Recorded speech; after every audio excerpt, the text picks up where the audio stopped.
welcome back to the show. And today we want to know, what tool is better? DCF885 versus DCF809.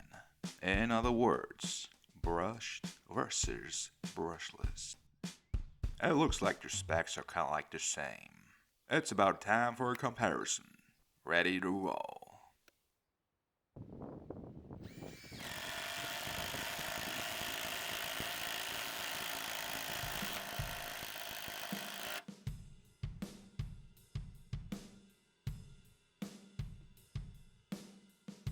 That's something I didn't expect.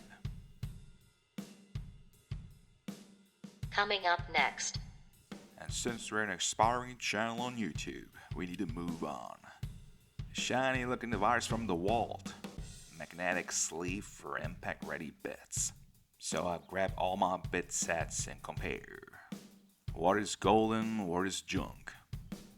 That and so much more will be covered in our upcoming episode. Thank you for sticking around, and I'll see you in a little bit.